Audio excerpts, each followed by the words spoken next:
Hello everyone, welcome to this channel LIS mind math. आज हम सभी लोग साइंटिफिक प्रिंसिपल्स ऑफ मैनेजमेंट पर डिस्कस करेंगे। साइंटिफिक प्रिंसिपल ऑफ मैनेजमेंट ये है कि अगर हर टर्म्स को अगर देखा जाए तो मैनेजमेंट हम लोगों ने पूर्व में डिस्कस कर चुका है कि ये मैनेजमेंट हमारा क्या है। मैनेजमेंट टैक्टफुली तरीके से जब किसी इंस्टीट्यूशंस में अप्लाई करते हैं तो दैट इज़ कॉल्ड मैनेजमेंट, है ना। और बहुत डिस्कस हम लोगों ने अच्छे तरीके से कर चुका है ना। अब बात करते हैं हम लोग कि ये प्रिंसिपल्स, एक्चुअली टर्म्स की बात कर रहे हैं तो ये प्रिंसिपल्स हमारा क्या है। प्रिंसिपल फंडामेंटल एक्चुअली गाइडलाइंस होता है, राइट। यह भी हम लोगों ने डिस्कस किया। तो ये एक फंडामेंटल गाइडलाइंस हो, बट वह साइंटिफिक साइंस क्या है, साइंस क्या है, तो इन विच वी, है ना, we study deep study, after that we get, है ना, एनी प्रिंसिपल और theories that is called the science और साइंटिफिक, है ना। तो हमारा क्या होता है, ऐसे तो हिंदी में हम उसे क्या बोलते हैं, अगर सामान्य भाषा में लेमैन स्टाइल में, कि साइंस हमारा क्या होता है कि विशेष ज्ञान को, विशिष्ट ज्ञान को ही हम लोग विज्ञान कहते हैं। बट यहाँ एक साइंटिफिक मैनर में, एक प्रॉपर अप्रोचेज में ये क्या होता है कि साइंस जो हमारा होता है एक सिस्टमेटिक स्टडी होता है ना। और जो किसी नए प्रिंसिपल और थ्योरी पर बेस्ड हो और वो एक नई प्रिंसिपल्स को वो जब डेवलप कर दे, राइट। और प्रिंसिपल हम लोग समझ रहे हैं कि प्रिंसिपल क्या, फंडामेंटल गाइडलाइंस, है ना। तो फंडामेंटल गाइडलाइंस जो हमारे होते हैं ना, तो उसके अकॉर्डिंग ही हम क्या करते हैं, जब मैनेजमेंट करते हैं तो it is called scientific principles of management. देखिए साइंटिफिक प्रिंसिपल ऑफ मैनेजमेंट ये कितना महत्वपूर्ण है किसी इंस्टीट्यूशन और ऑर्गेनाइजेशन या फिर हमारे कॉम्पिटिटिव पॉइंट ऑफ व्यू से भी। तो देखिए यहाँ पर है कि मीनिंग ऑफ साइंटिफिक जो मैनेजमेंट है उस पर हम लोग डिस्कस कर लें पहले। It is a systematic analytical approach to management that aims at improving efficiency and productivity through scientific study. यानी ये स्पष्ट कह रहा है कि साइंटिफिक मैनेजमेंट जो है ना वो क्या है, सिस्टमैटिक, हमारा क्या है कि सिस्टमैटिक एक क्या है अप्रोच है। ये क्या है, सिस्टमैटिक अप्रोच है। और एनालिटिकल अप्रोच का मतलब क्या होता है कि कंपैरेटिव स्टडी जब हम करते हैं, है ना, यानी जब कंपैरेटिव स्टडी करते हैं इट इज़ कॉल्ड एनालिटिकल, उसको एनालिसिस करते हैं, है ना, कि पूर्व का जो प्रिंसिपल है, वर्तमान का जो प्रिंसिपल है, उन प्रिंसिपल में क्या हमारा नया आ रहा है, कौन बेहतर है। तो ये हमारा क्या हो गया कि साइंस को एक्चुअली अप्लाई कर रहे हैं। तो ये हमारा सिस्टमैटिक क्या हो गया कि अप्रोचेज हो गया। ऐसे देखिए यहाँ पर हम बात करें तो साइंटिफिक जो मैनेजमेंट है ना, किसी भी इंस्टीट्यूशन या ऑर्गेनाइजेशन के लिए उसमें हम करते क्या, साइंस को हम कैसे अप्लाई करते हैं, है ना, मैनेजमेंट के रिगार्डिंग अगर हम बात करें तो चलिए हम यहाँ पर पहले इस बात को समझने की कोशिश करें कि जब साइंटिफिक प्रिंसिपल, देखिए प्रिंसिपल्स ऑफ मैनेजमेंट में 14 प्रिंसिपल्स किसने दिया था, हेनरी फ्योल ने दिया था पहले, जैसा कि हम लोगों ने डिस्कस भी किया है पूर्व वाले में। लेकिन साइंटिफिक मैनेजमेंट की बात की जाए ना तो साइंटिफिक मैनेजमेंट किसका है, ये FW टेलर का, राइट। ये FW Taylor, Frederick Winslow Taylor. लेकिन यह बहुत महत्वपूर्ण है कि ये हमारा जो प्रिंसिपल ऑफ मैनेजमेंट कैसे साइंटिफिक बन जाता है। तो साइंटिफिक बनाने के लिए कुछ स्टेजेस हैं। यहाँ पर हम देखते हैं, पहला कहता है कि आप ऑब्जर्व करते हैं, क्या करते हैं, ऑब्जर्वेशन, राइट। मैं यहाँ शॉर्ट में लिख दिया हूँ ऑब्जर्वेशन, ठीक है। यानी ऑब्जर्वेशन अब क्या है, ऑब्जर्वेशन है कि फिजिकली प्रेजेंट होकर किसी चीज को क्या करना, परसीव करना, इंफॉर्मेशन को, इट इज कॉल्ड ऑब्जर्वेशन, है ना।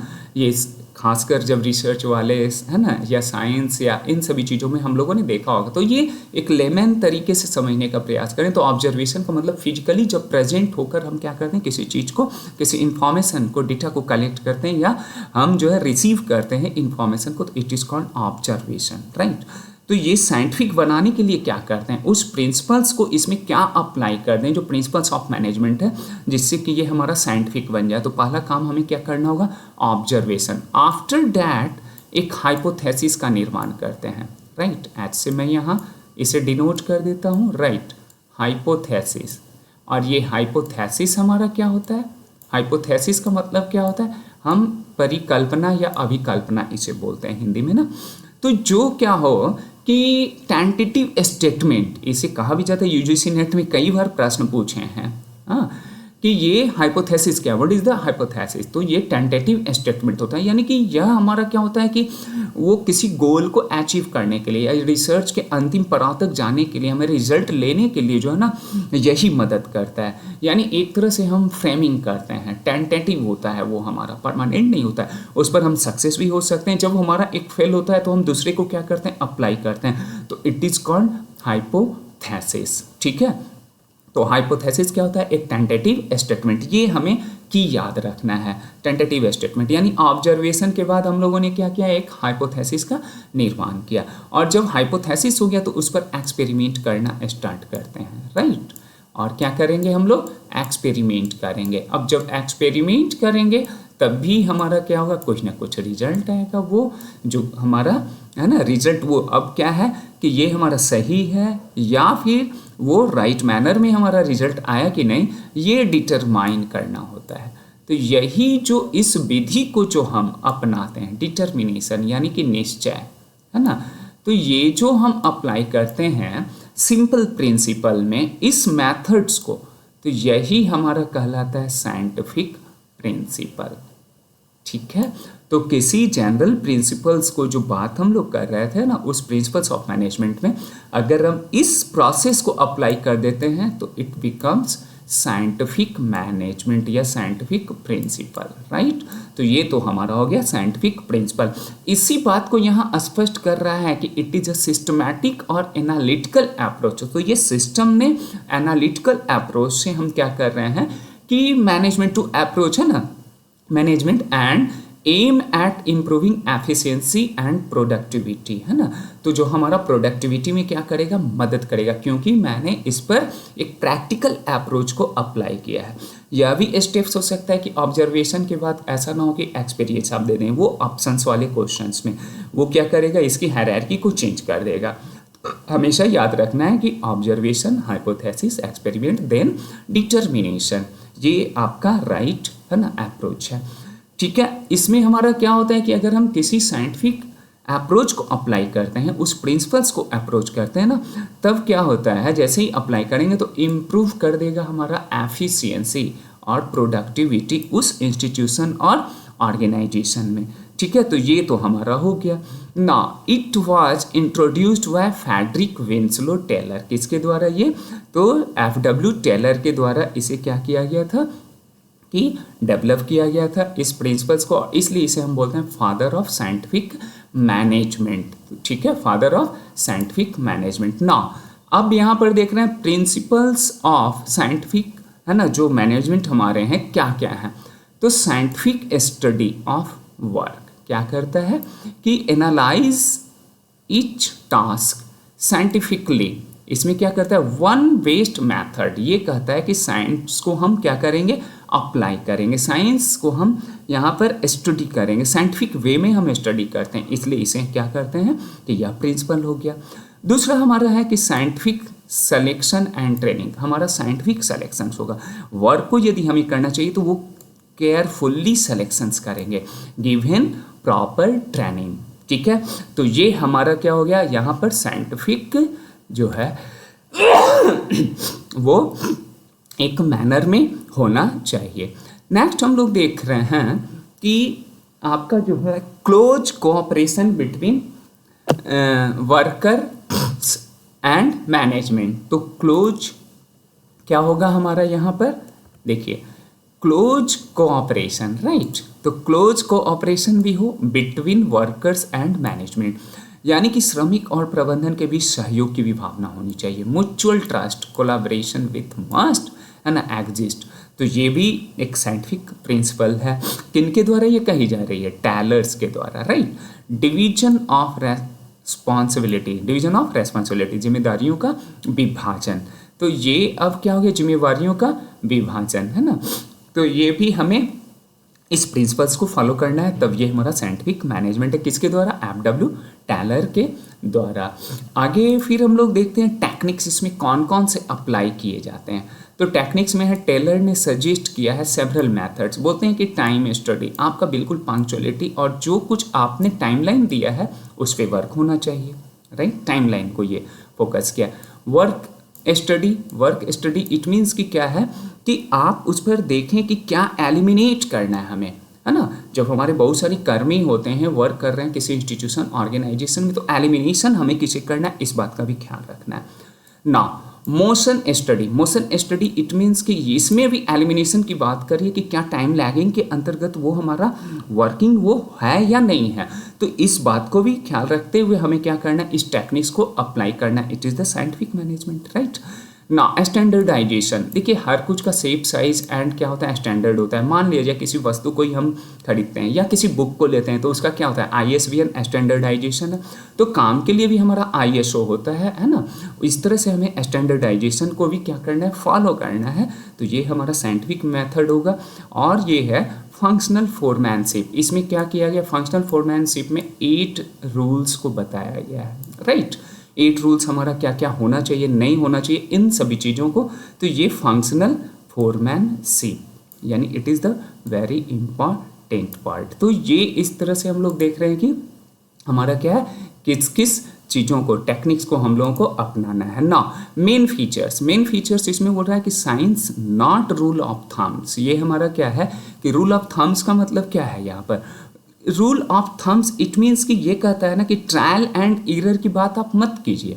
रूल ऑफ थम्स है ना, ये जो है कहता है कि ट्रायल एंड एरर इसमें कुछ नहीं चलता है साइंस में, है ना। ट्रायल एंड एरर की बात मत कीजिए। तो क्या करना है, आप बिल्कुल साइंटिफिक अप्रोच को, सिस्टमैटिक अप्रोच को आप अप्लाई कीजिए, तब भी वो हमारा क्या होगा कि आपका है ना ट्रायल एंड एरर को कट कीजिए। ये कहता है कि कट करो, ठीक है। कोई ट्रायल एंड एरर नहीं चलेगा, कोई गेसिंग नहीं चलेगा, है ना। तो no guessing, no trial and error methods. तो क्या करना है हमें कि बिल्कुल सिस्टमैटिक अप्रोच को अप्लाई करना है। दूसरा हमारा फिर देख रहे हैं कि यहाँ पर मेन फीचर्स इसका है कि हार्मोनी नॉट डिस्कॉर्ड। हार्मोनी हो, एक दूसरे के प्रति हमारा क्या हो ना, वर्कर्स के बीच क्या हो, कन्फ्लिक्ट ना हो, एक इस तरह का क्या हो एनवायरनमेंट हो, इस चीज़ को फॉलो करना है, राइट ना। कोऑपरेशन नॉट इंडिविजुअलाइजेशन, है ना, इंडिविजुअलाइज में। तो ये क्या है कि both workers and management should work together, है ना। तो जो भी वर्कर होगा, मैनेजमेंट होगा, उसके बीच कोऑर्डिनेशन, काफ़ी अच्छा कोऑर्डिनेशन होगा तो वो इंस्टीट्यूशंस के लिए अच्छा होगा। मैक्सिमम आउटपुट्स, फोकस ऐसा करना है कि इनपुट कम हो लेकिन आउटपुट हमारा ज़्यादा हो। नॉट डेवलपमेंट ऑफ वर्कर्स, है ना, कि ये डेवलपमेंट ऑफ वर्कर्स का भी हमें ख्याल रखना है, उसे ट्रेनिंग्स देना है टाइम टाइम पर, है ना। टाइम टू टाइम उसे ट्रेनिंग देंगे, कॉन्फ्रेंस सेमिनार्स में देंगे, जो कि हम लोग प्रिंसिपल्स ऑफ मैनेजमेंट में भी हम लोगों ने देखा था। तो ये हम लोगों को क्या करना है कि ख्याल रखना है इन बातों को, तो ये बिल्कुल ध्यान देना है ना। अब कहता है कि कुछ प्रैक्टिसेस की तरफ हम लोग चलते हैं। तो who is regarded as father of scientific management, यानी वैज्ञानिक प्रबंधन का जनक हम किसे कहते हैं, तो किसे कहते हैं, वेरी सिंपल, FW टेलर। इस पे तो वो डिस्कस करने की ज़रूरत नहीं है।